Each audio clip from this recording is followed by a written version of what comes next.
Hello everyone and welcome back to the One More Chapter Book Club.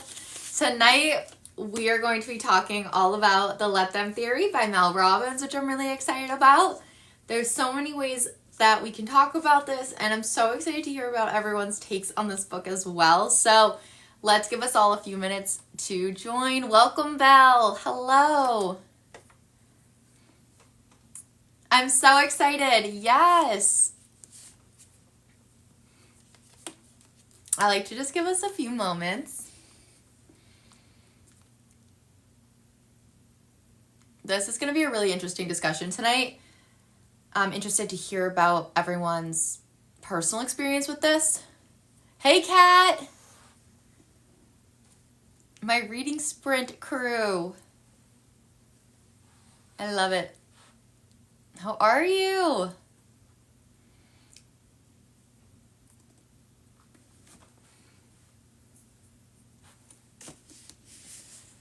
Hey, Jen. Good, so ready. I love that answer. Yes.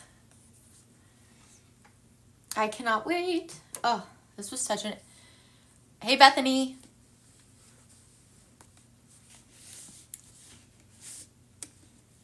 I'm excited to dive into this. There's going to be... We have a lot to talk about. Hey, Maria. Yes. I love to see you guys all here. I'm so excited.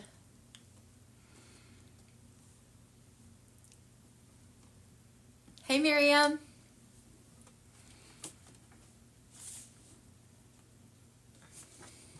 Okay. We can slowly start to discuss this too. And I know more people will join us, which is amazing, and they can jump right in. But the first question to kickstart this discussion that I have for everyone is to really start with, do you now listen to the Mel Robbins podcast? And how familiar were you with the Let Them Theory before this book? Because something that I personally thought was really interesting was all over TikTok and everywhere I was looking, I kept seeing the Let Them Theory, of course. Now that's the name of the book. But I didn't realize that this theory actually had the let me portion, which is the most important part of all of this, I think. So that was truly shocking to me because I was like, I feel like by ignoring the let me portion of this, we're kind of missing the whole equation. Familiar but liked it in a book, didn't hear the let me part. Had never heard of it until book club. Yeah, I see it everywhere now. That's that thing where it's like once you start seeing, knowing about it, you start seeing it everywhere. It is so interesting though that you guys also didn't know about the let me. And I think that says a lot.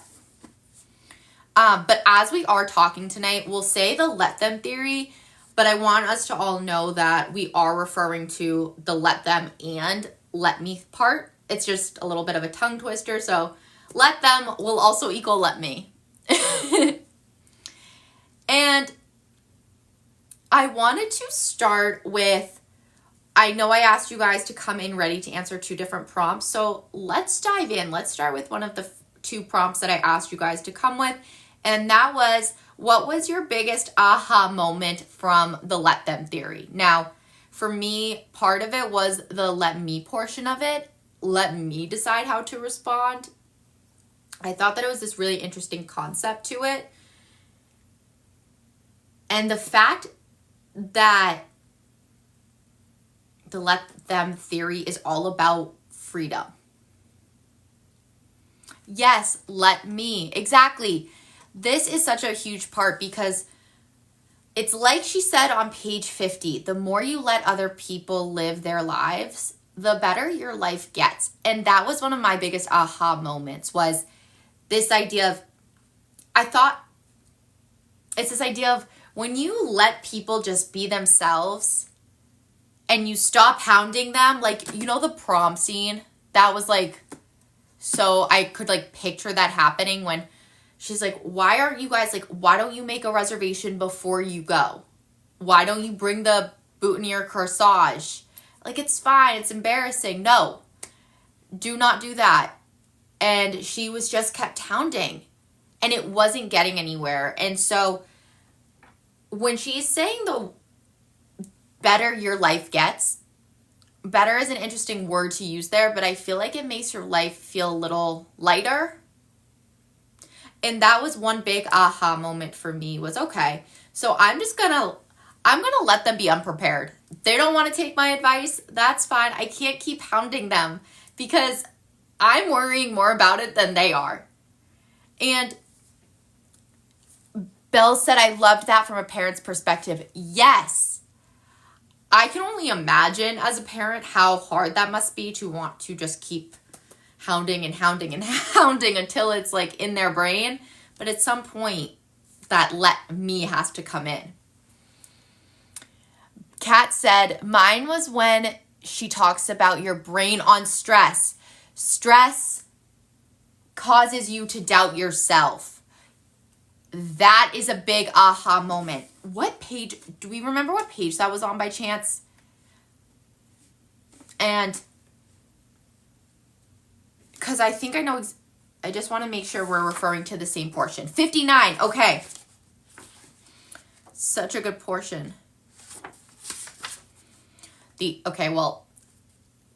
Such a good aha moment. What about that really spoke to you?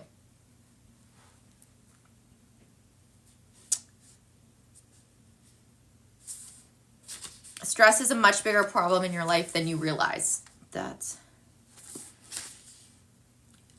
the inner critic. Work always stresses you out. Okay. Is it the people portion? What about it stresses you out? I'm so curious, because I'm also curious as to how you can apply the let them theory to your work life. Because I know that there was that whole chapter on it. And so I feel like that probably resonated a lot with you. I also highlighted on page 61 about the stress theory that the life you've always wanted is right in front of you, but you will never reach for it if your inner critic is constantly telling you not to. Oh, it's always busy. I have trouble focusing or feeling happy. I hear that. That's interesting. Okay. How can you take that and apply the let them theory in this case, if you don't mind me asking? Because the amygdala is a huge component. That is what causes our flight or fight response. And so if you aren't in control of it, you are letting that stress response take over. So instead of in those moments when work is stressing you out, I'm sure everyone's just talking around you. Instead of being able to logically think through the pros and cons, you are really going to jump into that fight or flight. And I tend to be someone who would go to the flight rather than the fight. So I would want to run away. Let it be busy, but you can still be happy doing the tasks you think you like. I think. LOL. Good point, Bethany. Let coworkers do what they will. I can't control how they feel. Yes. And the hard part is that you can, the only thing that, like, the takeaway that I would relate from this book would be, I can only control how I'm responding to the situation. Now, the hard part's going to always be when you want to let your coworkers do what they are doing, but when it starts to affect you, you're like, okay, I can't get this done until you get this done. So we really got to figure this out. So that is always going to be the challenge, which is why that career section was so helpful. Because of the fact that at some point it does affect you. I saw this post today actually about someone, and they were like, I tried to, how do I paraphrase it? It was like they work somewhere, and they were trying to just let everyone almost like fall apart. But the problem with that is that when you stop doing everything, the whole system will fall apart. So I guess in this instance, it's about trying to find that quote balance, right? That how can we stay in control of our response. So we don't get triggered into flight or fight, and we can just be whatever you would, the landing. Stop trying to control the uncontrollable. Yes. Always easier said than done, because it was also mentioned that the urge to control things does come from a very primal place, which is fear, right? So it's our instinct to protect ourselves and go towards things that make us happy. And that was another really interesting part of this, with the motivation connection to control.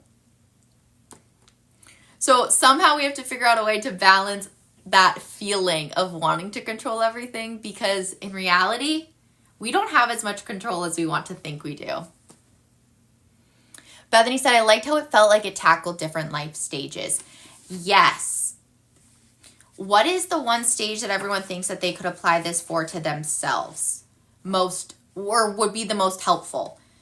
I think personally, I really want to tap into, 2 points to make. The first point is I also want to make sure we take some time to talk about the romantic part of this book, because I thought that was a really interesting way to go about it.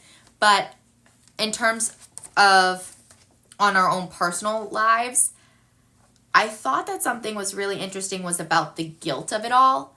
And she says, what changes would you make if you weren't afraid about being judged? And that's a big question, because even with things like, if you're trying to post content, you always have this fear of, what is someone else going to think? And that is a scary feeling. Oh, it really does. I loved her parents' POV. Which one are you talking about, Belle?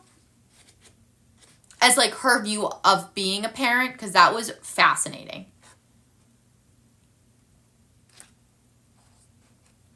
Yes, okay.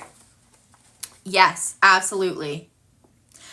And especially as a parent too, I feel like you have there's always this pressure of, am I doing the right thing? And it was almost nice to read about how Mel's looking back being like, I handled that situation so poorly.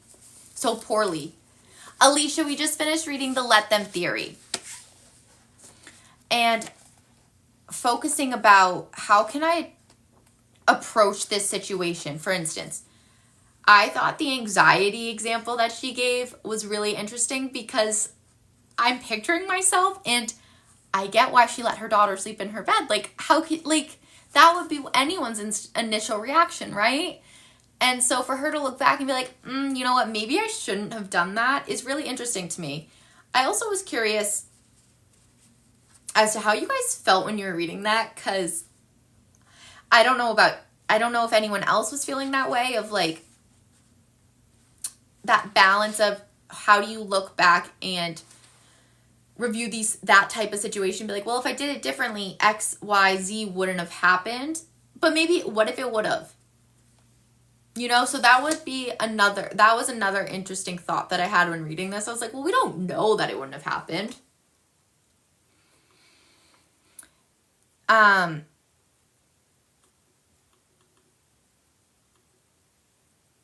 just want to give us all a minute here. Oh, there we go. Okay. And then I also wanted to, interesting, maybe she could have touched not to live with the regret without having the theory. She could have touched not to live. Interesting.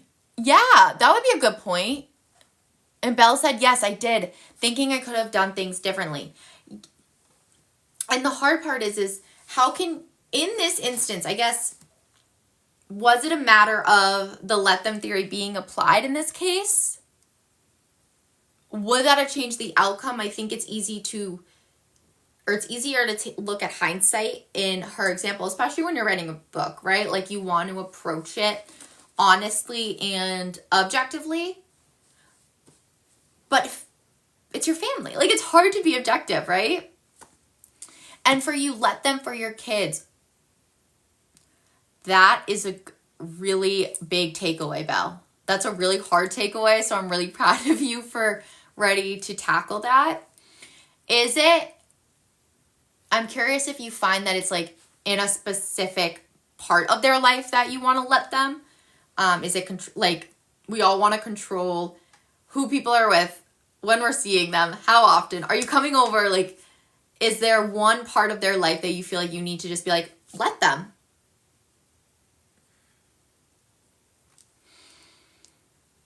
Because I'm sure that was a trickier part of the book, I would say. That I cannot necessarily touch on, of course, from my own part, like from being that parent perspective. But I can imagine how, just thinking about it, I'm like, I don't know how you can just let them. That's a hard thing to do. When they were younger, but I can still work on it now that they're young adults. Yeah, that's fair. Bethany said, I saw funny TikToks of people taking it too far. Let the IRS want my taxes. That is the dangers of the let them, let me theory. Like, I know that that's supposed to be funny, but, and it is, because that's like hysterical. But at the same time, it's like, at some point, you can't just say let them to everyone, right? Like, I'm trying to think of an example. Like, that's like the perfect example. Like, you can't just say let them take my tax. Like, that's the tricky part whenever you have a topic like this, is there's such extremes. And it's trying to navigate those extremes that we all struggle with, right? But I feel like in general, I also wanted to ask you guys, we've talked about it now that like, I think that we are kind of moving towards this question anyway of this was the second prompt that I had everyone come prepared with, was what's one action step you're committing to because of this book? And so Belle's mentioned that she wants to commit to this with her kids, because I'm sure that that's tricky. For me, the first thing that came up was the guilt to not let the opinion of others impact my choices, right? In terms of, am I putting myself out there enough in a way that I'm really confident and proud of, or without letting that judgment be like, can I do this? Should I do this? That shoulda, coulda, woulda, that's what's going to stop us. That's what's going to hold us back. And that is when I can just hear Mel Robbins going, let them. They want to talk bad about you, let them. One thing that really stood out to me was this saying of, give people the freedom to think negative thoughts about you. When I first read that, my immediate reaction was no. Like, I don't want people to have those negative thoughts. But then it's like, the explanation that she gave was really interesting. It was talking about how you sit there, right? We all have negative thoughts sometimes. We don't like how one person's doing this. You don't like how they're chewing with their mouth open. You don't like that they're always late to something. But you can still love them. Right? Belle, I guess I have that part down already because I'm already on the I don't care what people think.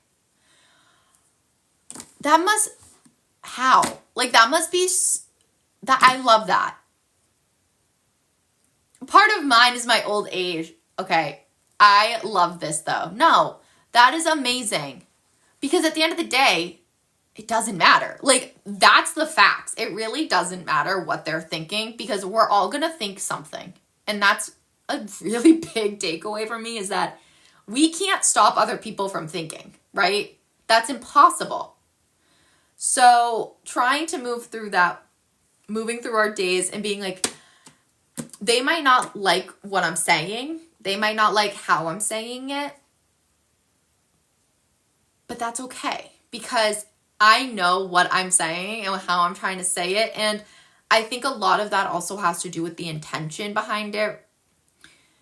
So that was a really big part for me. And I think I just keep coming back to it a lot on here right now because I was reading it. Like, I thought that this was something that was a highlight for me. Because the other quote that stood out was, it's impossible to enjoy your life or love yourself and beat yourself up at the same time. And I know they always say, I love that saying and the song, two things can be true. But she's really saying that in this case, these two things cannot be true. You cannot be enjoying your life. You can't be loving who you are and at the same time have that inner critic constantly being like, you're not good enough.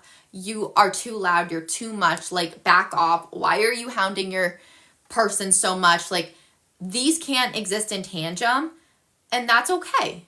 So we have to work to minimize and quiet that voice.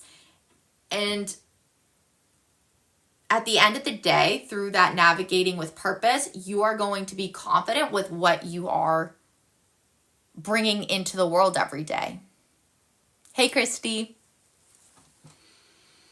So I know that was a long whirlwind of that little section of the book. I just really wanted to make sure we touched on it.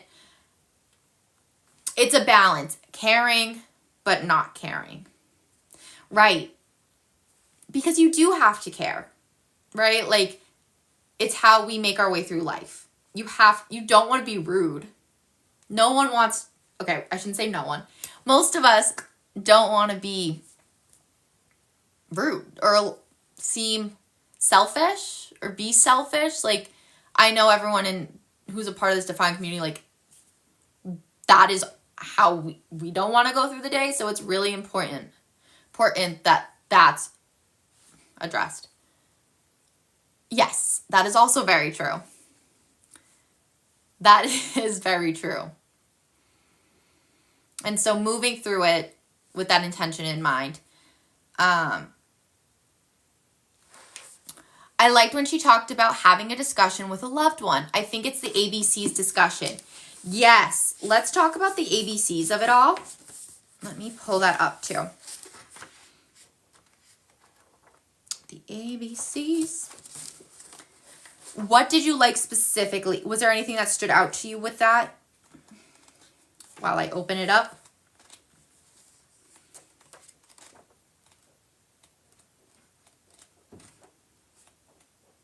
There we go. I think this is it, right?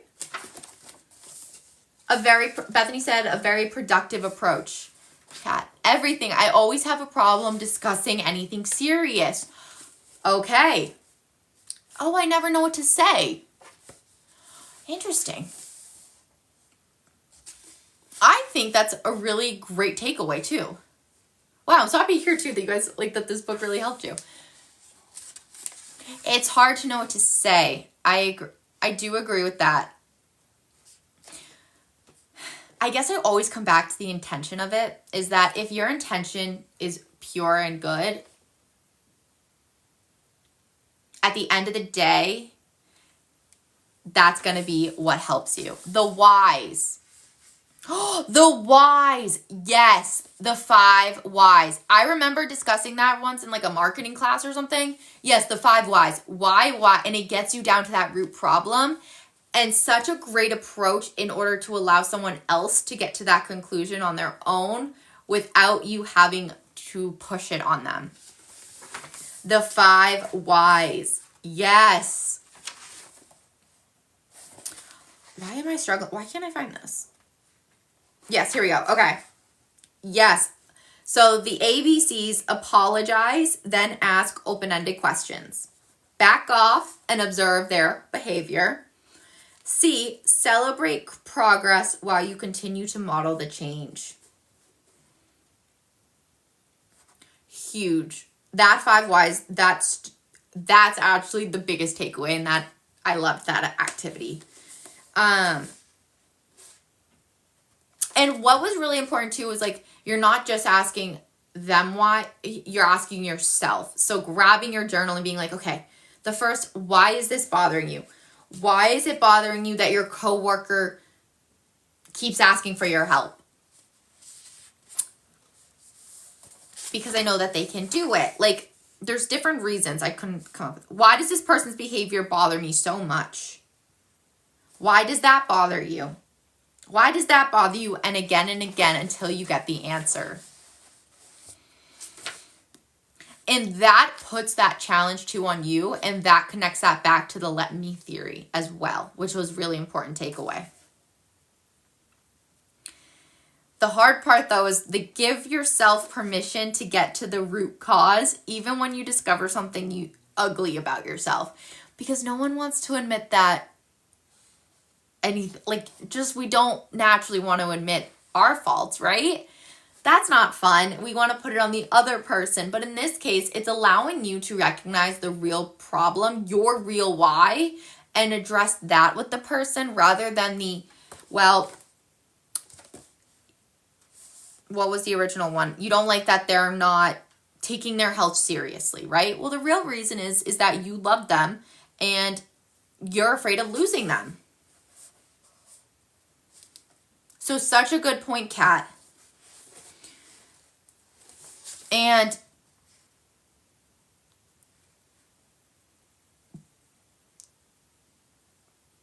I'm sorry, I was just reading one thing I wrote. Because this had to do also with this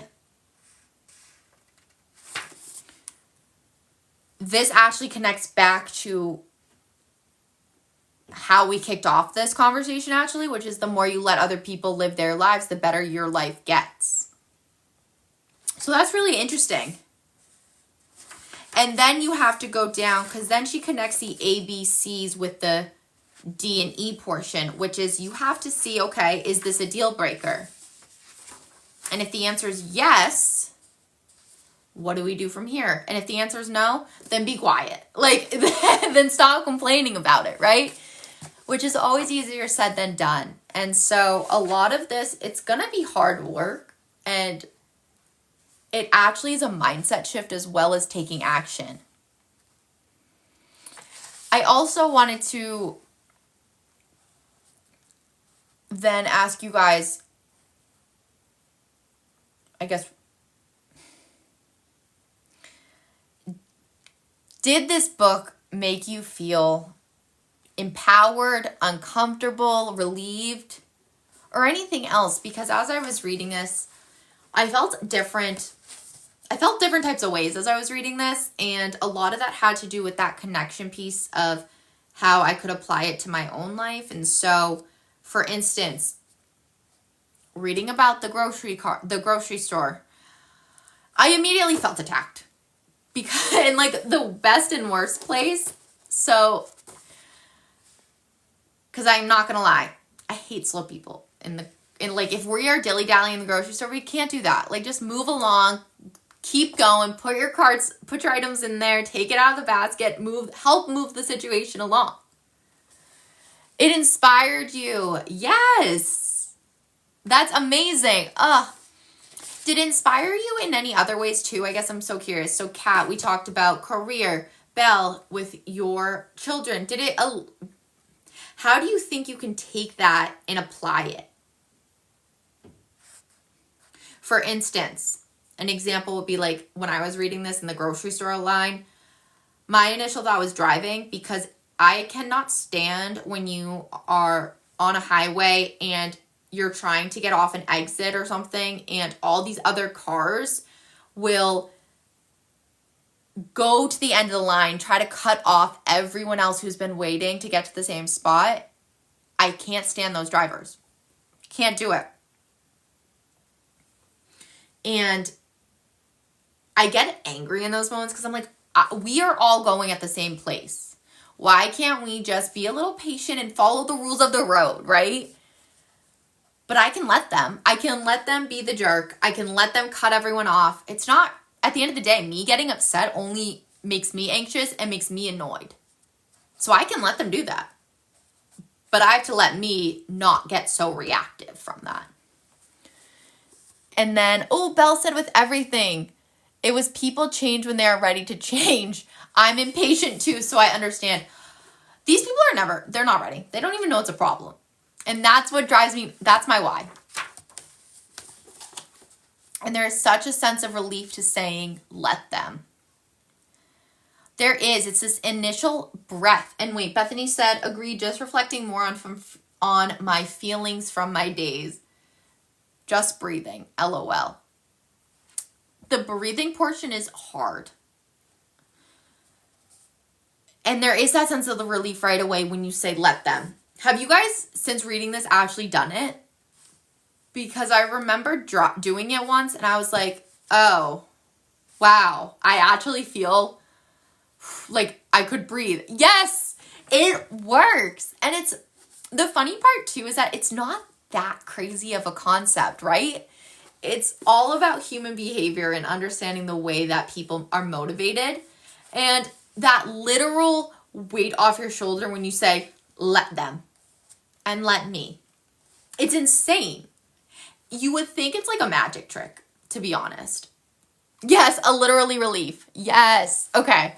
So we are all on the same page with that, which is so amazing to hear. And I could see, though, how, because there are exceptions to the rule, and when I was reading this, I'm someone who takes things pretty literally, so I was trying to see, like, okay, so if X, Y, and Z are happening, let them, let me, but there are going to be exceptions to the rule, which was something that I struggled with when reading this a little bit, because I was like, I don't know how to, like, make this make sense, but I guess I was just curious if anyone else felt that too, in terms of, like, there is going to be an exception, and we have to be okay with the fact that there's going to be an exception to the rule. Even though they're saying in the book that no one's the exception to the rule, which I totally hear in terms of, like, when they were talking about health things, which fair enough. But in this case, I do think that there would be some exceptions to the rule, because I think it's important to help when you can and when you're able to, and also when you feel like you should.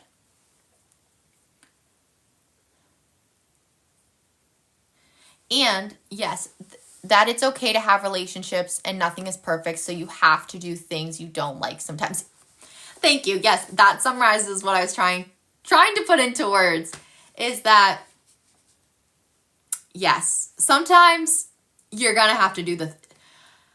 I just think of mouth chewing. So, like, when people chew with their mouth open, sometimes it's like, how can I... You're sometimes just going to have to sit through it. And that's, like, a very simple example of this theory, but it's still tricky when that's what you're sensitive to. And there are going to be things when you, for example, if you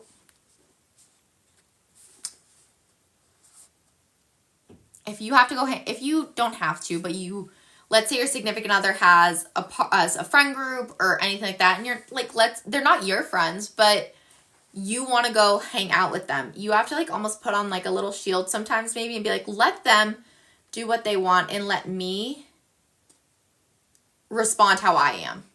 And it's okay to show up and be yourself, but also it's okay to, like, be a little more reserved than normally. You don't always have to show up exactly as you would in every situation. Kind of like how she was talking about with the neighbors and how she was like, I wouldn't want to hang out with me either. That's how you and your husband were. Oh no, was he the loud chewer?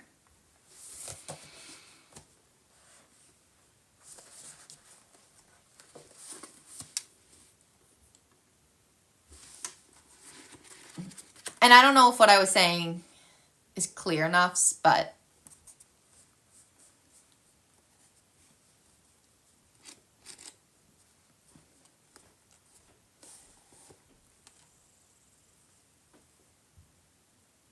Oh, as far as the relationship portion. Oh, that's fair. Interesting.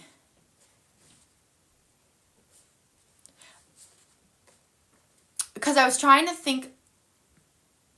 Oh, in the positive way. Okay, good.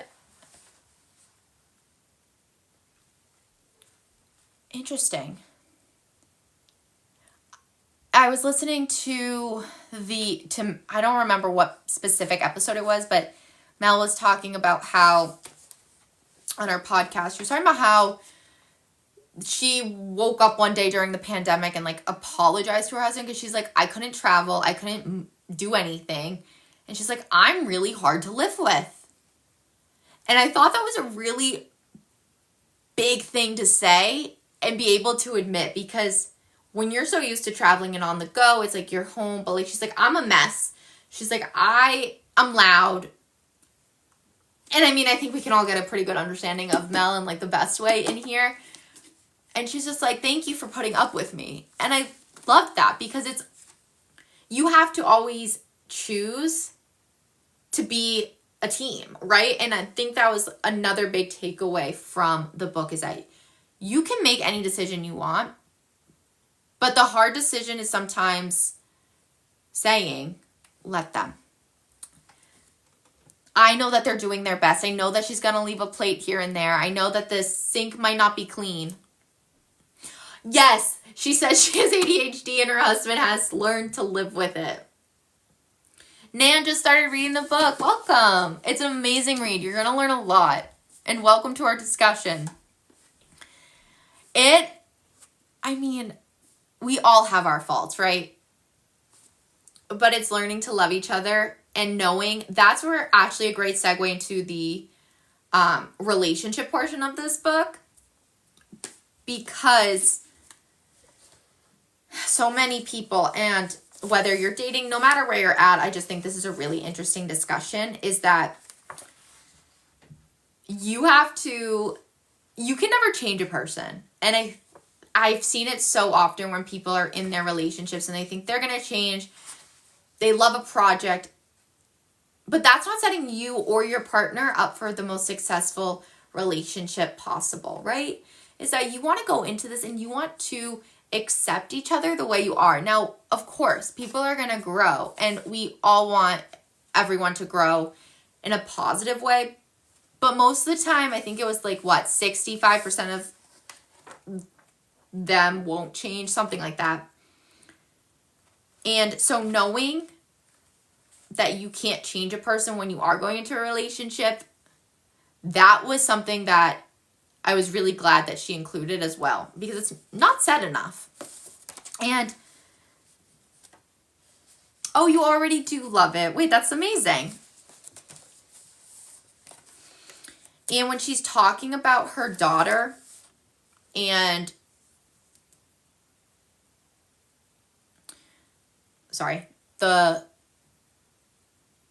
I opened up to page 180 also, and I wrote something. I did this, and I was looking back at it, and it was under the habit of going first. And something that I think is really hard to do is to be the one to say, let me go first. And so when her daughter Sawyer did go to college, she would call her crying and being like, I don't fit in. I don't have my people. And Mel asked, well, what are you doing about it? And the daughter's like, what do you mean, what am I doing? Like, I'm here. And you have to give it a year, is what she said. And at that end of that year was when she met her people. But over the course of that year is when she really put herself out there. You can't wait for someone to come up to you, because they're not going to. You cannot put your fate or your emotions into someone else's hands. You have to lean on yourself and say, hey, how am I going to put myself first and make this change for me?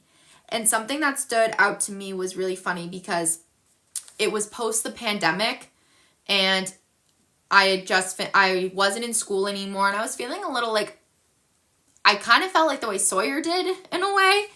And I was talking to someone, and they were like, well, what do you do? Like, put yourself out there then.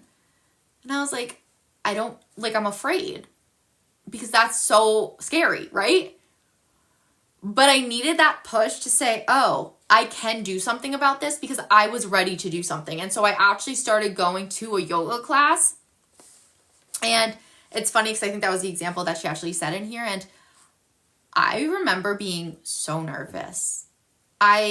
Because I'm going in there for the yoga, but secretly I'm like, I'm here to see if I could maybe make a friend. Like, I'm a little lost, right? So I love the yoga portion, but the entire time I'm like, could we be friends? Like, could I say hi to them?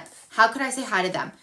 And then I took a deep breath, and I was just like, hi, I've seen you here before. And we ended up just getting like a dinner together one time, and that was really all that came of it.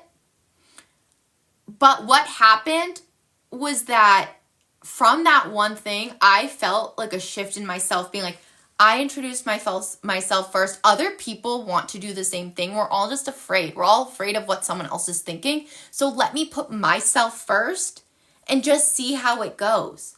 The girl was lovely. Like, it was just great. And it was nice to just get that connection. Belle, she said, start a book club, and here we are. Yes! And almost a year later, which is amazing. And then Kat said, especially if you're an introvert, it really inspired me to get out of my shell. Kat, yes.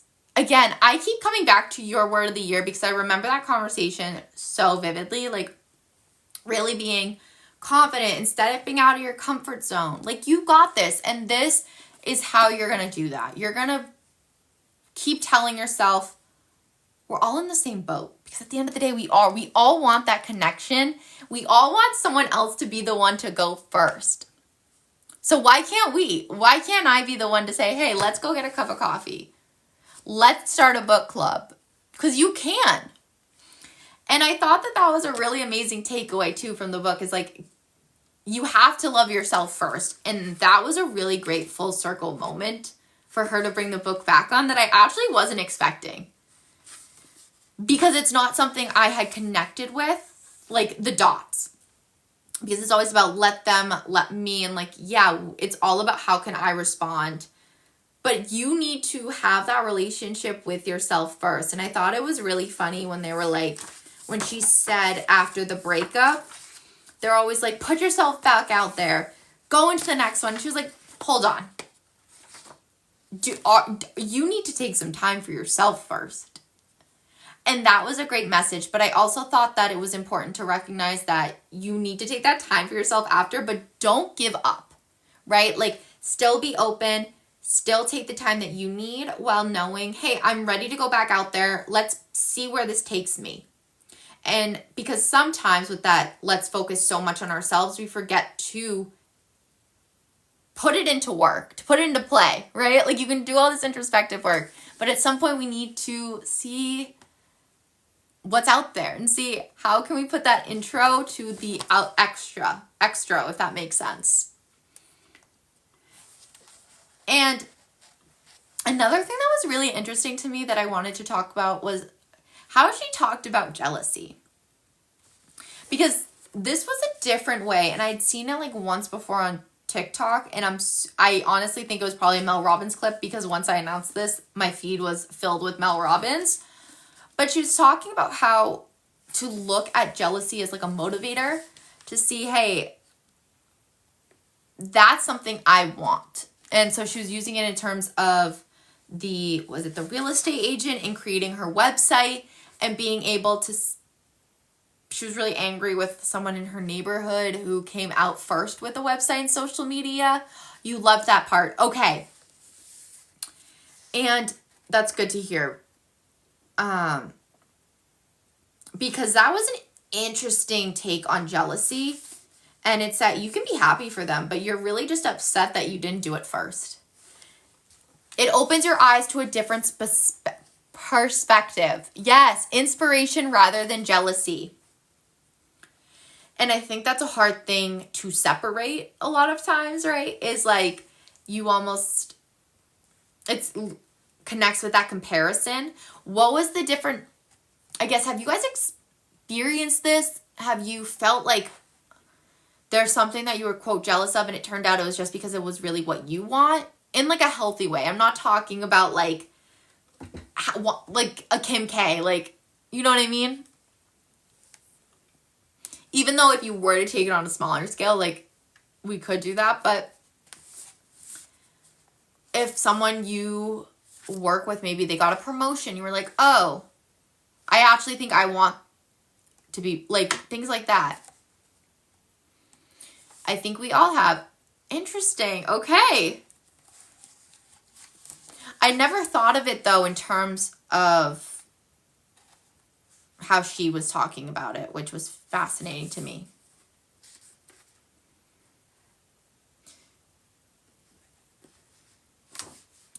And when I was like doing a little research, like prepping for today and things, I thought it was really interesting to see kind of more of like the background of this, and everyone, I kept seeing being like, oh, she's taking credit for it, blah, blah, blah. But like, she's taking inspiration is the word, from Stoicism, from Buddhism, from detachment theory. And I thought that was a really important point to add into this discussion as well, is that there's so many other connections with this theory. She's taking her own advice.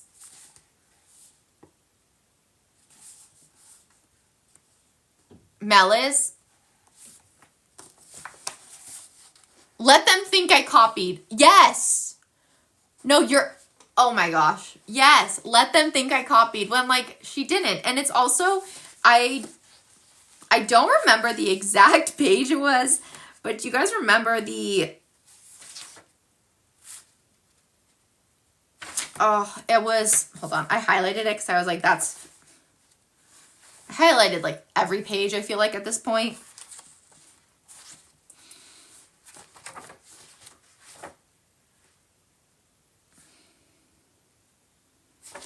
What was it?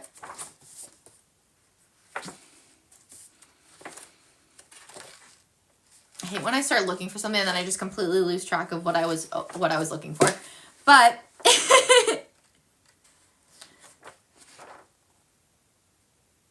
anyway, I don't know where I was going with that. Oh, yes, okay. Other people are never going to stop you from achieving what's meant for you. They can't. Only you can stop yourself from achieving it. So if we let that sink in for just an extra second longer, she always comes back to that inner critic. Is that you are the only one stopping yourself. And I heard it on a TV show, and it's always stuck with me, is that you don't need an invitation to your own life. And there was another quote that she said in here that reminded me a lot about that, in terms of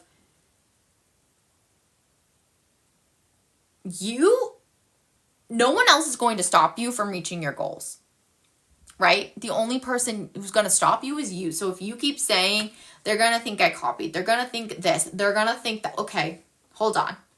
What do you think? What do you think if you go after this?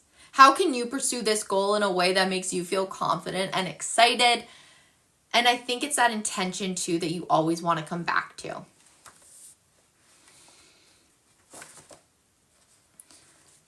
And I also wanted to, you liked the Tom Brady part. Ooh, okay.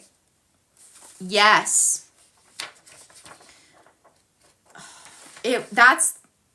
I opened it. Okay. So that's on page 145. It was actually that's literally the page I was looking for. Anytime you find yourself playing the game of comparison, there's something really important happening. Comparison shows you the areas of your life that need more of your attention. The famous quarterback Tom Brady recently said about success, the truth is, you don't have to be special. You just have to be what most people aren't. Consistent, determined, and willing to work for it. Bethany, I love this part, and I'm so glad you brought this up, because those are the hardest things, I think, to be. It's hard to be consistent, especially when it's hard, right? When you don't want to do that task, but you have to, that's hard. When you are determined by being really, I guess it all comes back to motivated and being, I guess, like they said, willing to work for it, because nothing just happens. You have to be willing to work for it. And by reading this, by applying this to your own life, you are already starting step one, which is really amazing. And there's going to be a lot of people that I think, as you start to do what you want to do, like for instance, she's talking about the YouTubers. She's talking about how you have to be uncomfortable. Those people, I'm sure at one point were like, I want to be that. And now they're there. And now people are looking at them going, I want to do that. How can I do that? And it's not easy to get there, but you have to be what most people aren't. I love that. Consistent, determined, and willing to work for it. So let them make you mad. That was a good line. Let them make you mad, because they're telling you, they are showing you what it is that you want.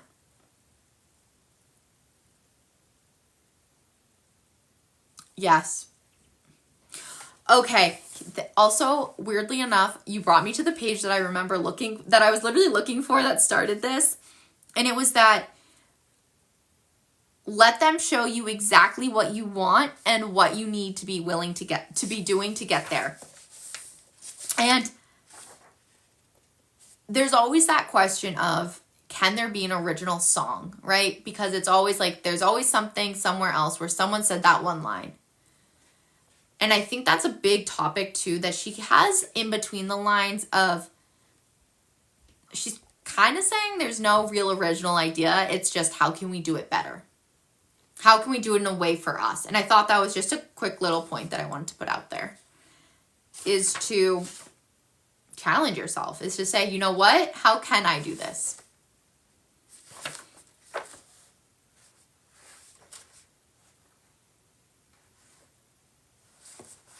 And I'm so glad you brought that up. Oh. And I wanted to end on a little bit too of like a positive note, because I know this is a very in-depth, kind of intense topic to talk about. So first off, also, I wanted to make sure I thank everyone for sharing with me tonight. I really appreciate you guys opening up to me on here. And I wanted to end with that discussion about self-love, but also like the love portion that she says, because it really stood out to me when she said, you are supposed to be yourself and trust that if you show up as your full self, the person that is looking to be with someone as awesome as you can actually find you. Anybody that is telling you the trick to landing them is leading you away from yourself and into shallow waters where you'll meet the wrong people. And that is a huge thing. And it's something that I don't think is necessarily focused on even as much, like just in the public, because how many times have you landed on a TikTok and it's like, this is what you need to do to get them to like you?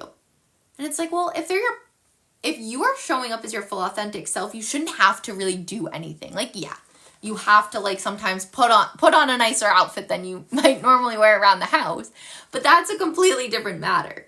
Show up as your laughing self. Show up with your contagious energy.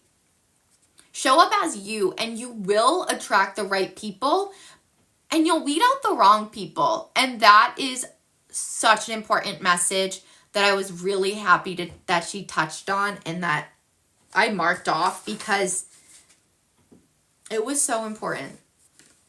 And I also loved when she was talking about that a big reason why dating is hard is that you don't understand the true purpose of it. It's not just to find the one.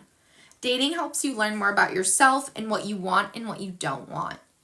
So there was a lot of information throughout this book that was just helpful life advice for no matter what stage you're going through, because honestly, you can apply this to friendships too.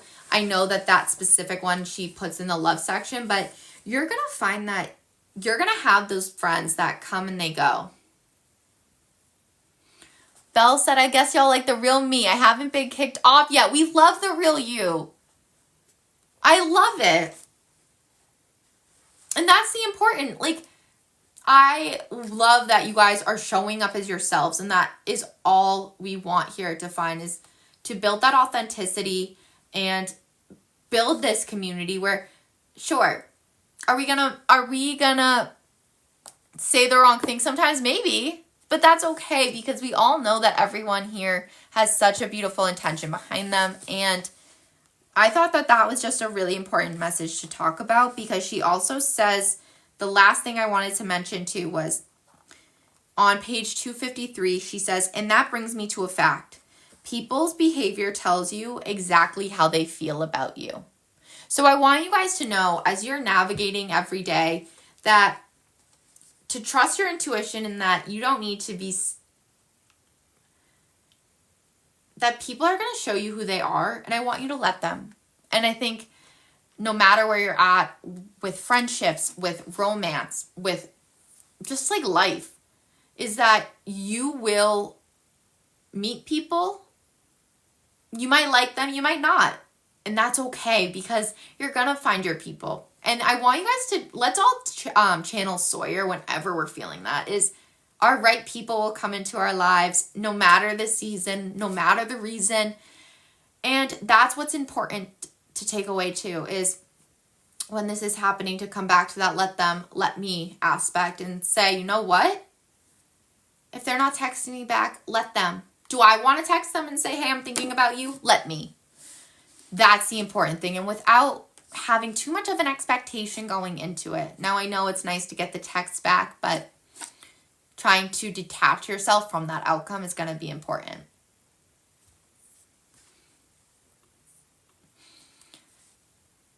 And I think we touched on so many wonderful aspects of this theory about this book tonight. And I want to make sure if there's anything else you guys wanted to talk about, that we save a little time to do so. Any highlights that you wanted to mention, any questions that you may have, let's do that. Let's do that. Because we really covered all of the questions I wanted to make sure we covered too.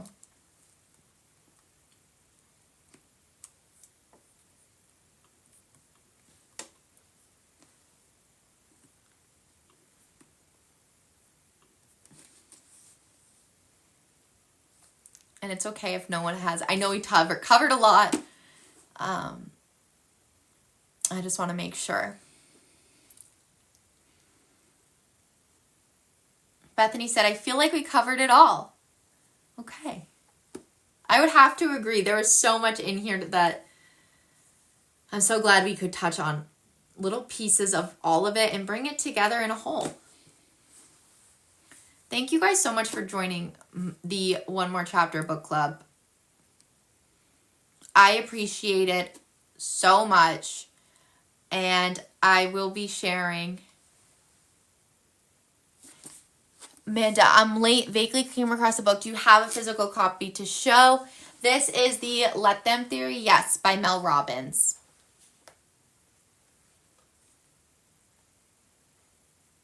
Absolutely, Bethany. Thank you so much for joining us tonight. Thanks, Kat. Thanks, Belle. Thank you guys so much for joining me. This was incredible. And next month's pick, I will announce it tomorrow. So stay tuned for that. Thank you for joining. Another amazing One More Chapter book club for the books. Good night, everyone.